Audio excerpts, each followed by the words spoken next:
Kalalau Malak Yahweh, Wa Yahushai, Bahashem, Rachak, Wadash, and double honors to the elders of GMS Ruel, blessings out to those men, and blessings and salutations to the Akim out there in truth, pushing his word in all sincerity and in honesty.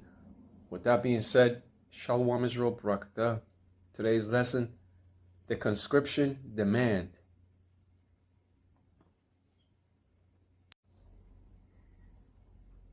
Here we have an article from RT.com that says, Ukraine's top general demands 30,000 conscripts a month. And when it comes to conscription, it's defined as a compulsory enlistment for state service, typically into the armed forces. It's a compulsory enrollment of persons, especially for military service. And if Ukraine's top general demands 30,000 conscripts a month, that's a mandatory draft of desperation. You can read between the lines.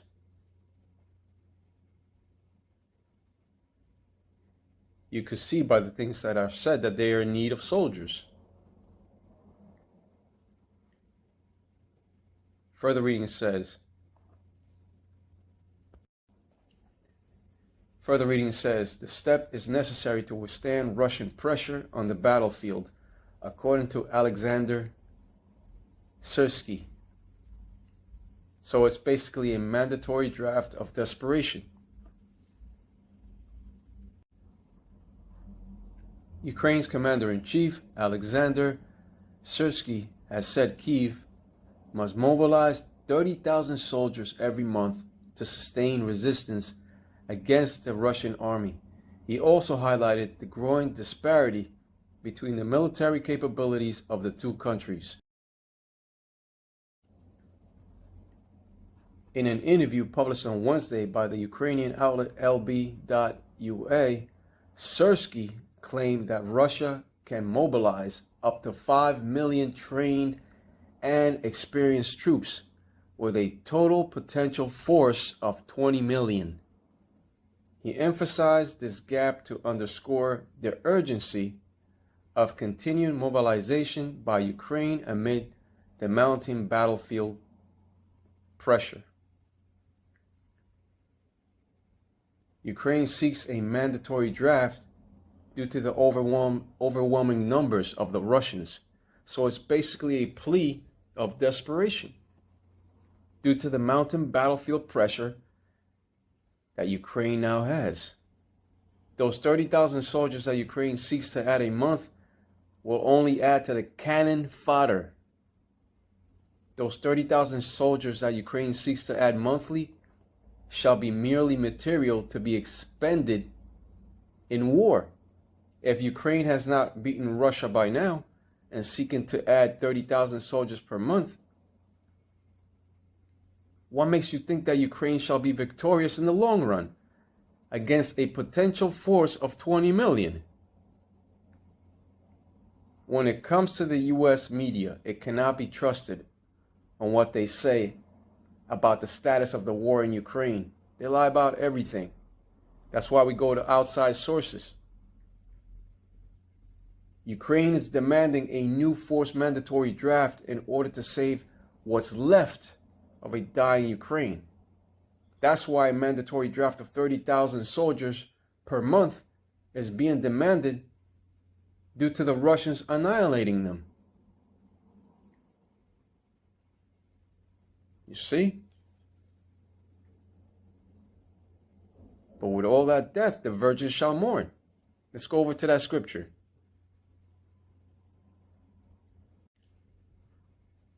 Second Esdras 16:33, the virgin shall mourn, having no bridegrooms. The women shall mourn, having no husbands. The daughters shall mourn, having no helpers. So in other words, the women shall lose their men to the war. They shall have no bridegrooms, no husbands, and the daughters shall have no one to help them due to the casualties of war, taking away the men. And much more when that destructive nuclear Third World War takes place. The virgin shall mourn, having no bridegrooms, The women shall mourn, having no husbands. Their daughters shall mourn, having no helpers. Right. That's what the widows of Ukraine and Russia are now experiencing, but mostly upon Ukraine. And when we told you that a mandatory draft was coming, many did not believe. That mandatory military draft shall also come to America in the time of war, because the time cometh when the least of the flock shall draw them out. Meaning that the Israeli state, those small hatters, shall draw out the Americans to that destructive third world war to come. That's also prophecy.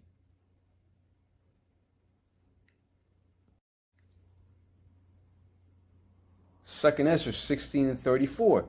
In the war shall their bridegrooms be destroyed, and their husbands shall perish of famine. You see? Right now we are currently witnessing small wars taking place, but make no mistake, as soon as that CHIP of Revelation 13:16 through 18 is fully implemented upon society, that third world war cometh quickly. Revelation 11:14. In the war shall the bridegrooms be destroyed, especially in that third world war that shall come.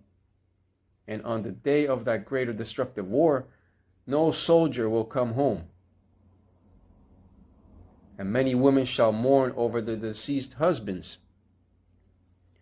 But many women shall also go to the war, because they wanted equal rights. And if you want equal rights with men, you also have to fight in that war. In that destructive third world war. And the time will come when the Lord of hosts shall muster the host of the battle in that final showdown of World War III. One thing to understand is that the wars of times past were fought much differently than from the wars of today.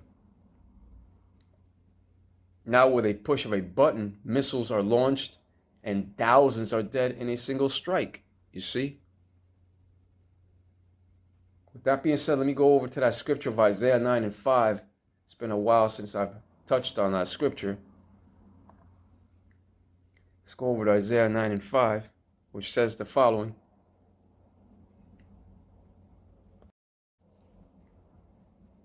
Here we have that scripture of Isaiah 9:5. For every battle of the warrior is with confused noise and garments rolled in blood. But this shall be with burning and fuel of fire. Right. Totally different wars. Those ancient wars were totally different from the wars of today. That greater war has begun in its first stages with all these high tensions, but it shall gradually intensify from this point forward. But as far as World War III is concerned, it will come full scale as soon as that CHIP of Revelation 13 and 16 is fully implemented upon society. When it comes to the battles of ancient warriors, it came with much confused noise. The confused noise of battle cries and battle formations was heard, along with the banging of weapons against the shields. Also, the striking of swords against other swords was heard, along with shields shattering, armor rattling, and the screams of the injured was heard as well. But when it comes to today's wars, they are now fought with the deadliest technologies of the nations. And at the push of a button, thousands are dead in a single strike. You see? And that's how it shall be in World War III. The destructive noise of the missiles upon detonation shall be heard as they strike all their strategic targets. And in this modern time period, the confused noise that the people shall hear will be with much burning and fuel of fire, right? When those missiles detonate.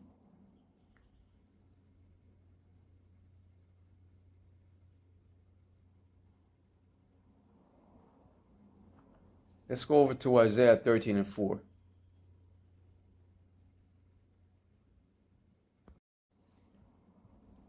Isaiah chapter 13 and verse 4. The noise of a multitude in the mountains like as of a great people, a tumultuous noise of the kingdoms of nations gathered together. The Lord Yahweh Yoshai of hosts, host meaning armies, mustereth the host of the battle. And the etymology of the word muster, which is a verb, to muster, means to collect, assemble, or bring together in a group or body, especially for military service. And when soldiers muster, they gather together in one place in order to take part in military battle. Also for military training. The Lord will gather all nations in the valley of Jehoshaphat for the sole purpose of war. And that word, Jehoshaphat, meaning Yahweh Shaphat, which means Yahweh's judgment. Right, the Most High's judgment. This goes to show you that the Lord, Yahweh Ba'ashem Yahushai, controls the steps of all these current wars that are taking place. Because it was said here on Isaiah 13 and 4, once again, the noise of a multitude in the mountains, like as of a great people, a tumultuous noise of the kingdoms of nations gathered together. The Lord, Yahweh Ba'ashem Yahushai of hosts, mustereth the host of the battle. You see, the Lord controls all these current wars that are taking place. And that's because the Lord himself is a man of war, according to the scripture of Exodus 15 and 3.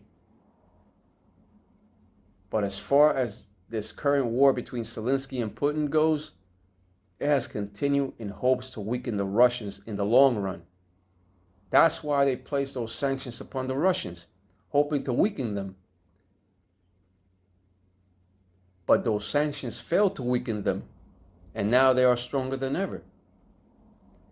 The Russians shall not be weakened because the Lord has chosen the Russians for that upcoming battle against the West.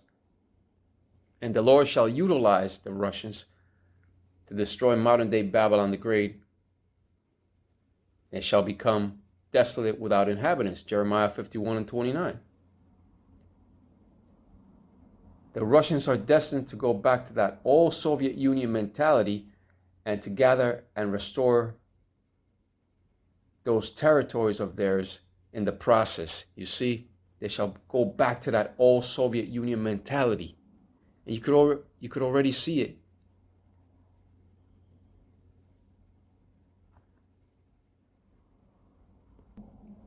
First cometh great tribulation, then the CHIP of Revelation 13 and 16, and then that greater war shall take place.